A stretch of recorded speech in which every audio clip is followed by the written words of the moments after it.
Hey, Soulpreneur family, this is Tanisha White, And Marcy Ferry, and you're listening to the Soulpreneur Sundays podcast, a show for soul-led entrepreneurs and solopreneurs who want to build their own businesses. but who don't want to go on that journey completely alone.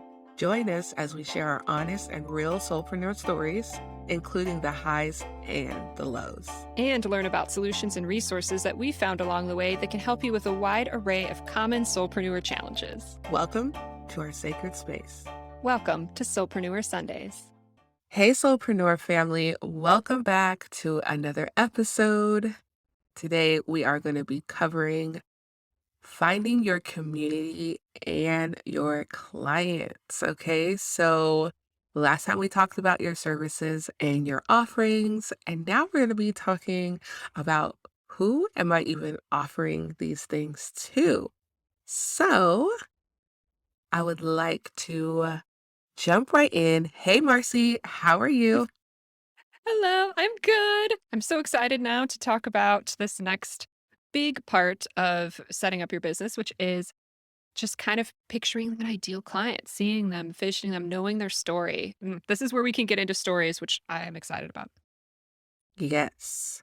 So we're going to be talking about finding and building your community, your customer, and your client base.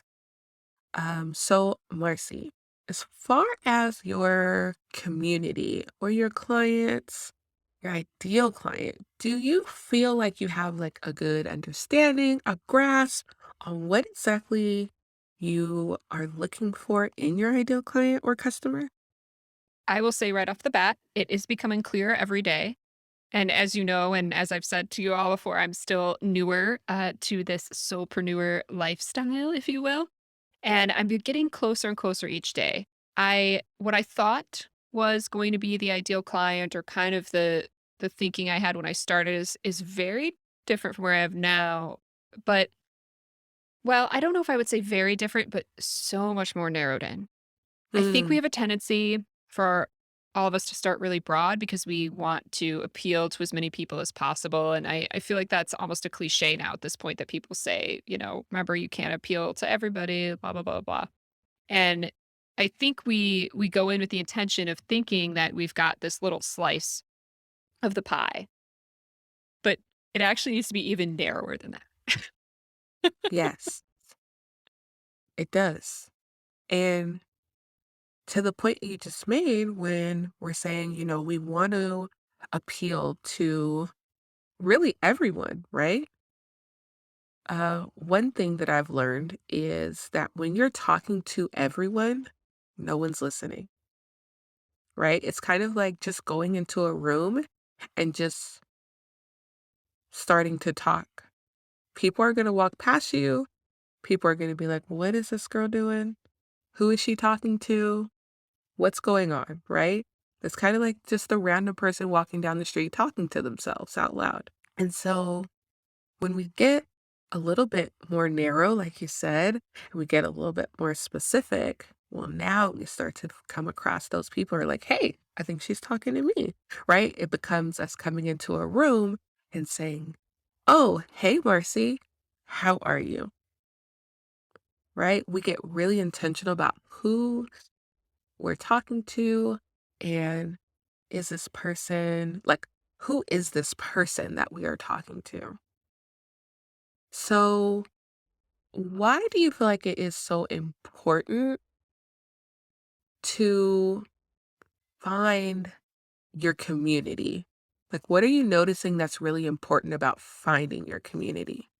And immediately, this is what comes to mind for me as someone who has worked in a like corporate and has had to do like marketing in the past, Mhm. and knowing what we're creating here and what we're talking about as solopreneurs, it's definitely different, right?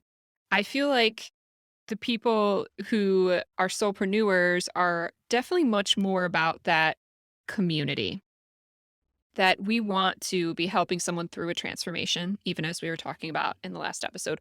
We tend to have a bigger calling for that is fueling us in doing what we're doing. And community is such a huge piece of that. If you were just trying to sell something, like yeah, there's corporations, there's businesses, you can just sell away. But community is often the reason we started what we started. And having that in mind, that we're not just selling a product or selling a service to whoever will buy it, we are building a legitimate community. Yeah, And it's sometimes easy to forget the vision on that because we're so trained to make money and market and be on social media all the time. But this is about doing it intentionally. When you're a soulpreneur, it's doing these things with intention and knowing who you are calling in. It's about as much it's as much about energetics as it is about practicality and like business stuff. It's bringing in the people who, yes, will pay you, but also an energetic exchange that you are both getting, something from each other that is furthering you in your journey. absolutely. And as I'm hearing you explain that, I kind of just had like an aha moment with myself because at the time I didn't realize what I was doing because I am naturally just very intuitive with the way I run my business, right? But now in hindsight, I can recognize where that intuition kind of kicked in. So as I was starting my business, originally, when I decided that I was going to do something via social media, right? It was more along the lines of like, oh, I want to work with entrepreneurs and coach them on how to start a business, how to figure out, what product or service they sell, and really just coaching and mentoring people in that entrepreneurial space, which here we are, full circle, right? But in a much deeper way. Um, but along that journey, I started mentioning things that were um, really just kind of my own personal challenges. And so I started sharing things about being highly sensitive and being empathic. And it really started to resonate with my audience. I was noticing that I was getting a lot of feedback, a lot of likes and shares and reposts on the content that was aimed and directed towards highly sensitive or empathic people. And so I kept making more of that content, right? And we can dive into that content aspect in another episode. But what I want to touch upon is the community part because there was something very intuitive that I did then that I think is really helpful to someone who maybe is exactly where I was at that point, where you're building something, but you don't really know exactly what yet, right? Or you do know exactly what you want to build, but you just don't know how to get people to engage and to also to build that community. And so what I actually started doing was I started looking at um, building my audience and my community like I was building relationships with actual people versus them being clients or customers, right? So, one of the things that I found really helpful and impactful was going live on social media, right? So, my platform of choice is Instagram, and I always used, my live broadcast, right? Because there's people constantly coming in and out to start engaging with people. And I started learning people's names, their first names. So I would associate their avatar with their first name, right? And I started asking people, tell me your name, tell me where you're located, right? And so as I would see those people coming in frequently, I would start to remember, right? So, like, even Marcy, that's how we met. You would come into the room and I would say, hey, Marcy, it's so good to see you, right? And I wasn't doing that as like a tactic at the time. I really was just trying to build relationships with the people who I saw frequently. And so, I just started doing that, and then I started, uh, engaging in conversations and really building up those personal relationships with the people in my community, and now I have this very honed in community.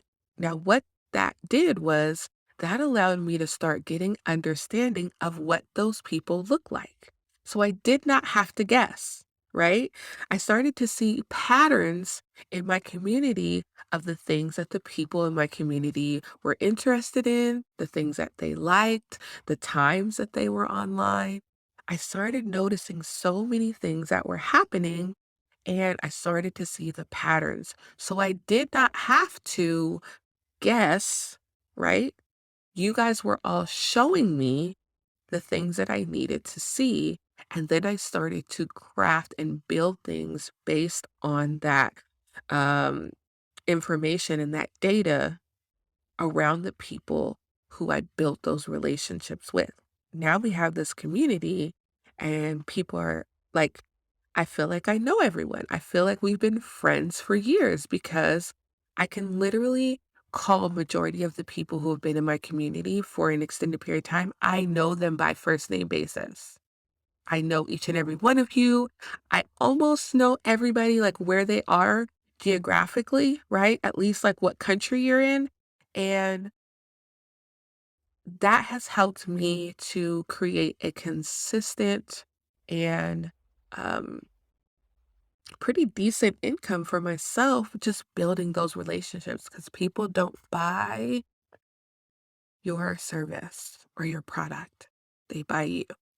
And when people feel connected to you, when they feel a part of your community, that's when you get those beautiful, like amazing results. So, Marcy, building your client avatar, have you sat down and like wrote out or like kind of got a vision for your client avatar yet? It's definitely an exercise I have done numerous times in the process of creating different, business ideas that I had even before I got to where I am today.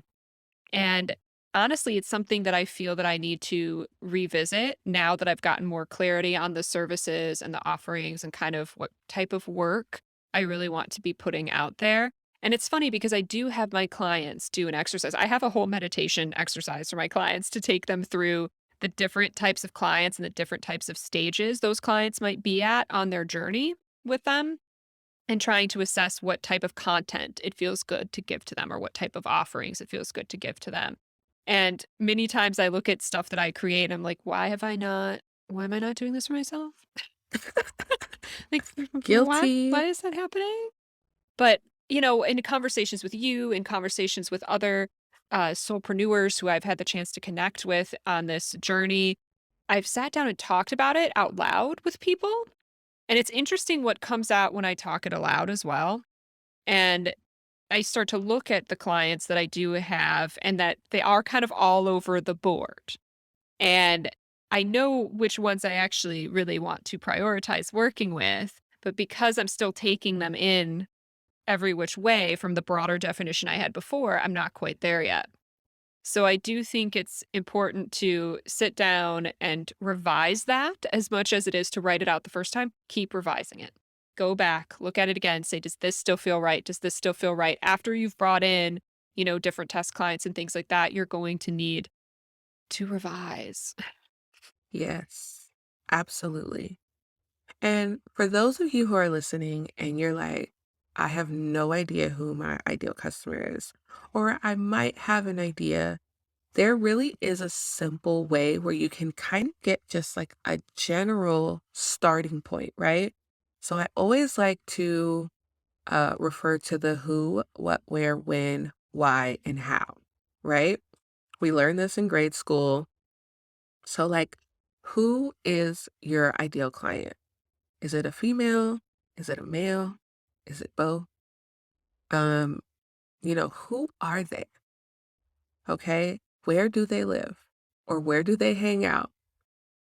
Where would they find you? Where would they be looking for you is another important thing because remember, every platform is not created equal.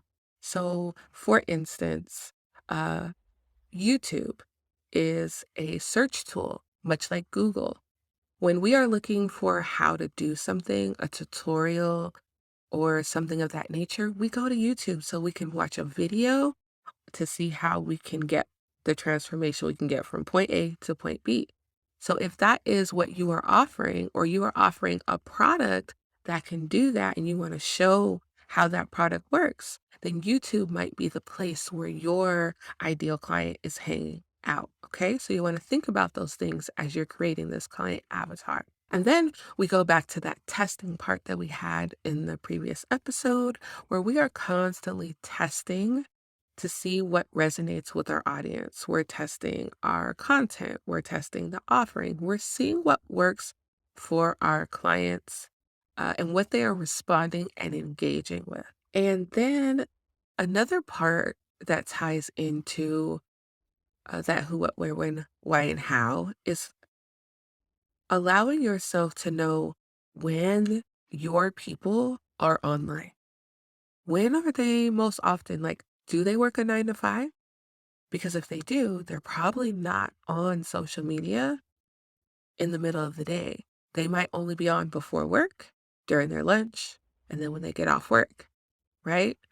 So knowing that will let you know, okay, will be a good idea for me to post early in the morning so that my clients will be able to see my content. So just go through that and kind of ask yourself these questions to break down who your client is and what it is that you can do to connect with them, right?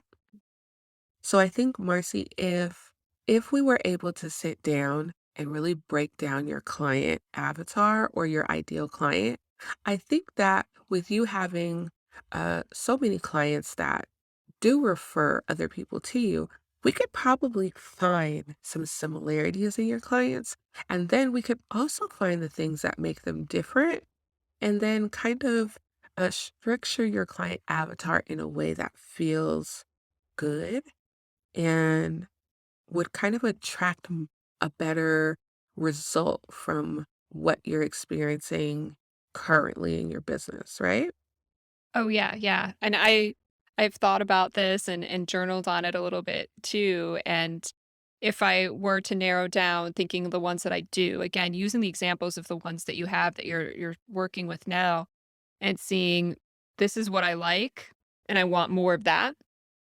That can be such an indicator, and just even just sitting down to write out, what are the commonalities between these people or these organizations? Because maybe you work with groups of people. It doesn't necessarily have to be one person. I definitely work with an organization as a client as well. But just getting that sense of what are the qualities there that are in common, and starting to then, and I know we will talk about this in future episodes, but then starting to tailor your content and what you write on your web pages, what you write on social media, if you're posting social, or how you're creating videos, having those people more specifically in mind rather than having it so broad. Because with me having it so broad, that's how I bring in so many different things rather than just that one slice, if you will, of the pie. Yes.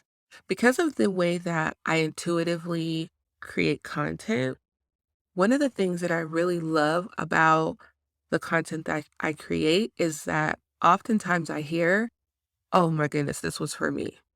You wrote this for me, or you're calling me out, or things of that nature where people feel like I'm talking directly to them, or people often say, like, it feels like you be watching me, like you're here with me a lot of times. And that's because I listened and I took the data and the information and the feedback, right? So you got to keep testing. Even once you have your client avatar set up or your ideal client in mind, you still have to keep track of all of the information that you do get. So that's really a good point, Marcy, is like revisiting that over and over again through your process to make sure that we are always kind of pivoting or just making the adjustments wherever we need them. I think something that would be super helpful is maybe if we worked a little bit with your client avatar to kind of see the process so that we could help the people listening. Yeah, for sure.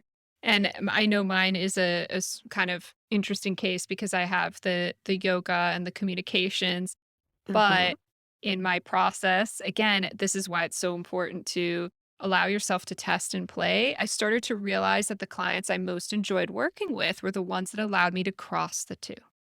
So now Mm, my ideal clients are the ones who I can put in a little bit of meditation and journaling and even a physical yoga practice and asana practice to help them tap into those stories and what they're yeah, sharing, and using those as almost tools to help them channel their messages.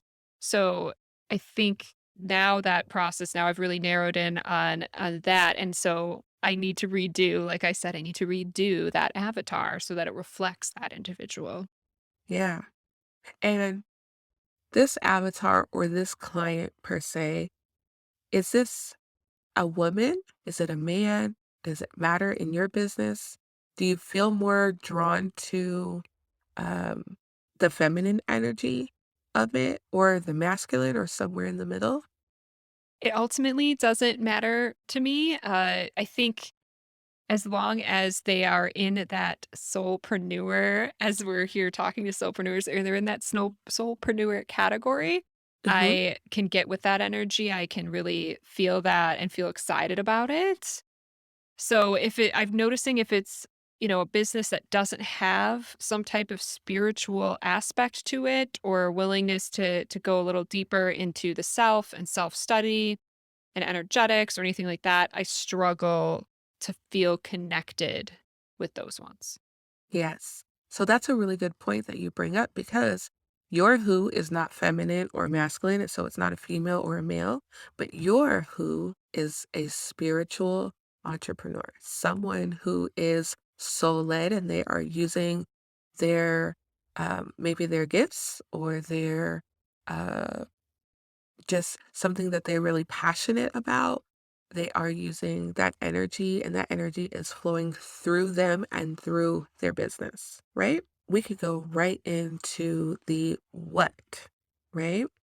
So, what is it that your ideal client is looking for when they need to work with you? I would say it's the ability to tap into their story and share their story consistently across all of their platforms. And I think as I've been discovering more, this might be more specifically their soulpreneur brand story. Their personal story is certainly a Mm, part of it, a huge part of it.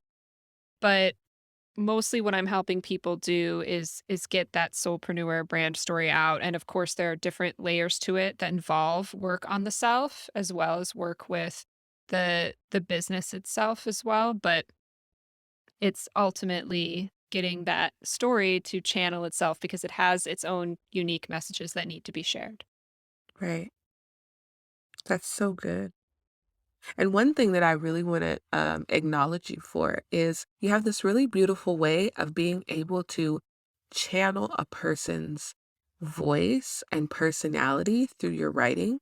So the audience doesn't know, but Mercy actually has written copy for me previously on websites, in sales pages, or just, all throughout my work. And one of the things that I love about her work is that she can take on the voice of another person and make it sound exactly like that person wrote it. And I always am in awe. Like, how does this sound like me? How did you know what was in my brain and you were able to articulate what was in my mind and put it on paper? And then I read it and I'm like, yeah, that's exactly what I wanted to say. How did you know?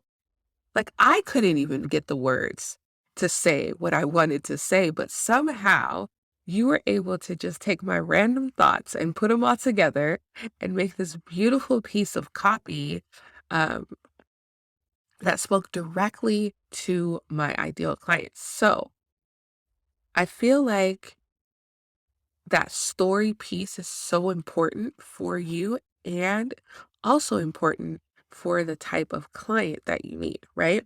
We have your who, which is your as a soulpreneur, male or female, right? But they need to be soul led and trying to get aligned with their audience, right? Through their message, through their story.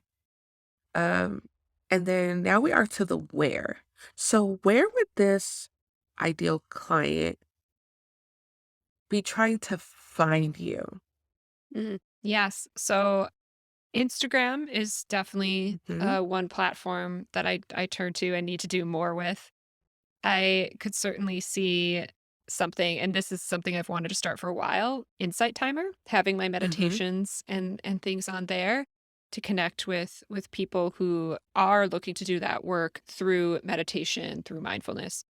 Uh Also, this is something to even just add as a general idea for people once you've kind of gotten in a sense of who this person is. I like to join other groups, mostly for community for myself, but then a kind of happy, byproduct of that is then I meet people who later become my clients because they know yes, me. We're going through all of this stuff together.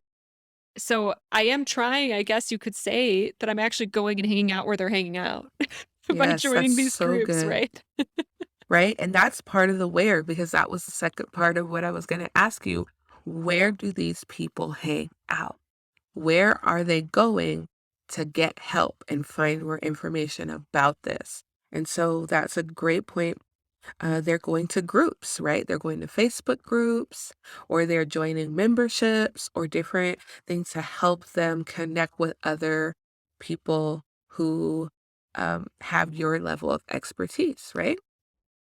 And so you can find that no matter what your genre is, no matter what your zone of genius is, you can find a group somewhere full of people who need exactly what you offer. Okay. So when would this client be ready to um, use your services? Like, when would they be looking for you? What would they be experiencing? Yeah, and this is something I'm realizing too as I'm going on. So I'm really glad you're asking me these questions. I think these are people who have already, started their business and they've tried some things and they have a sense of who they are and what they want to do.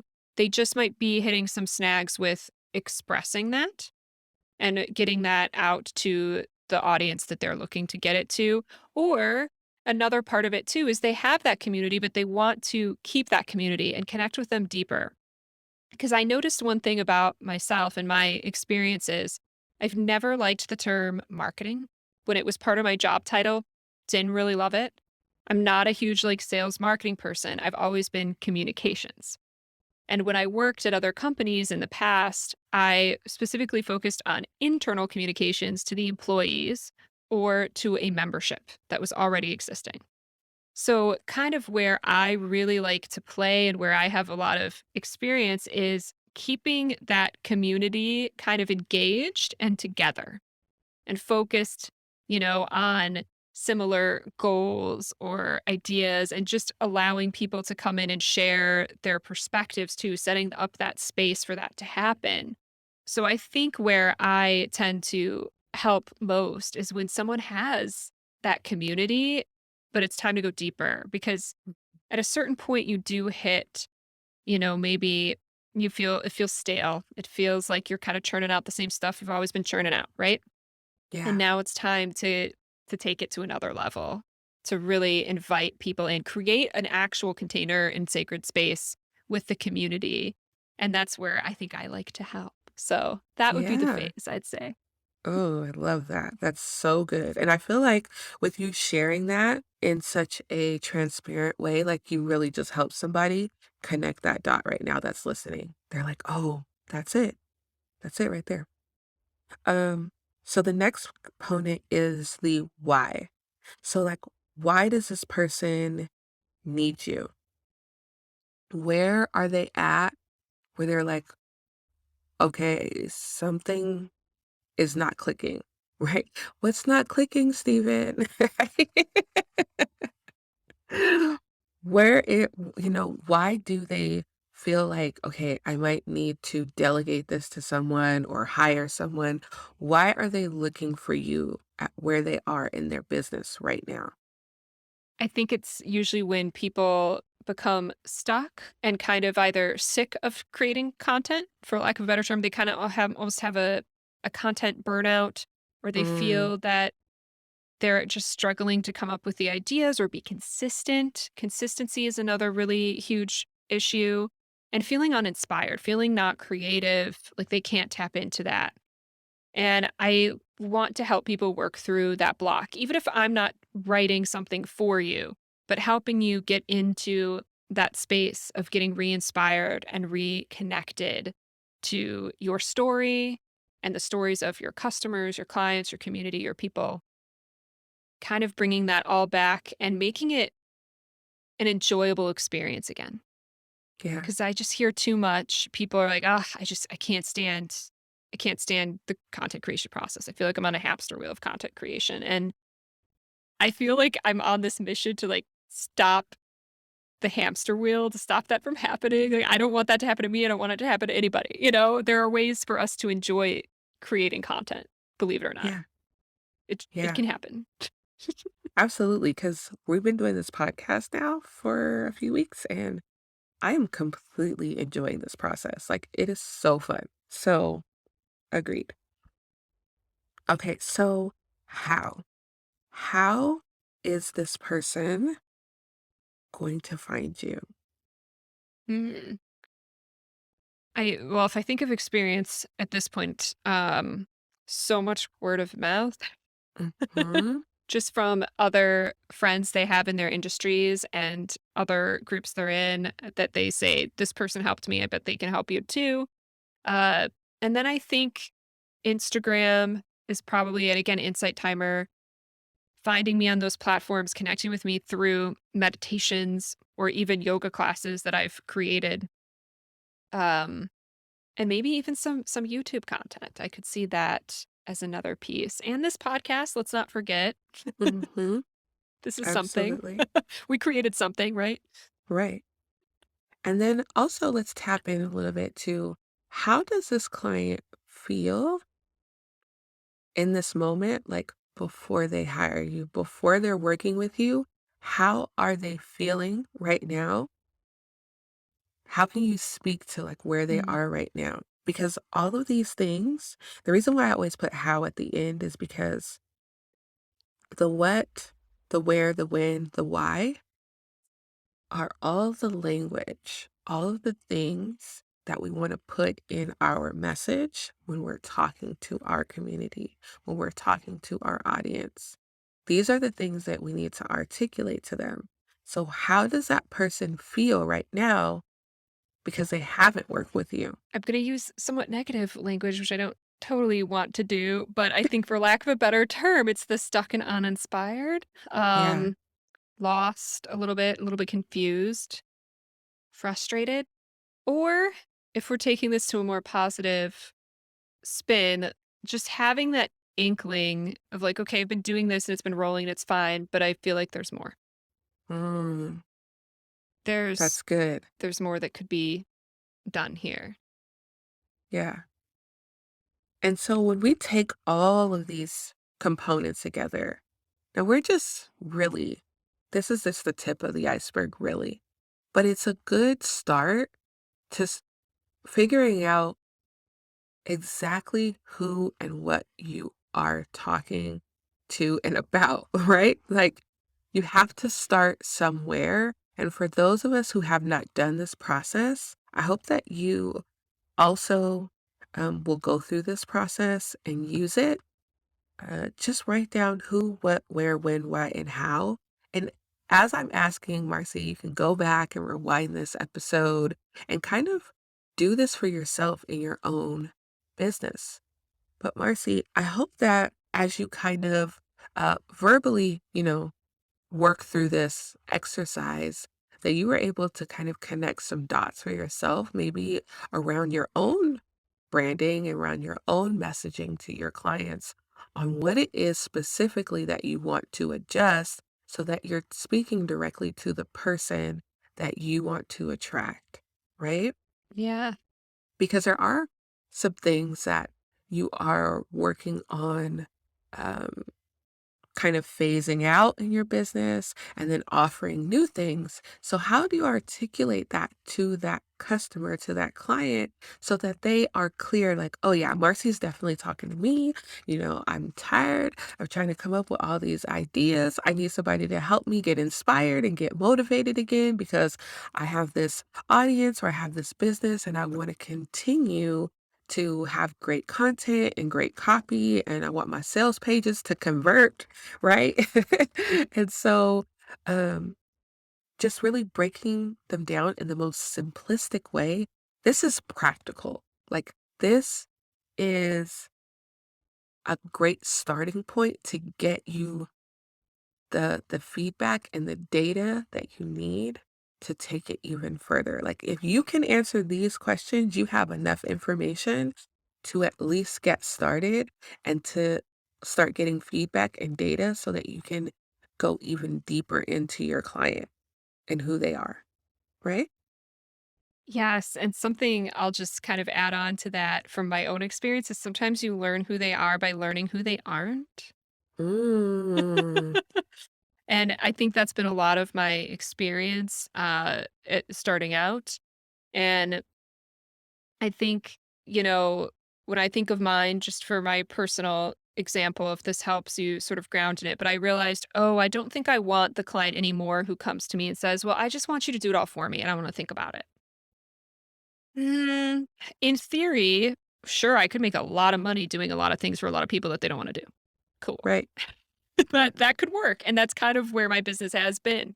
Uh, but that's not ultimately the type of client I want. I do want someone who is engaged, cares about what's being put out there, wants to be involved with what's being put out there, and they're more in that space of not feeling inspired or feeling stuck, and that I can help them move through that rather than them just staying stuck and handing it off to someone else.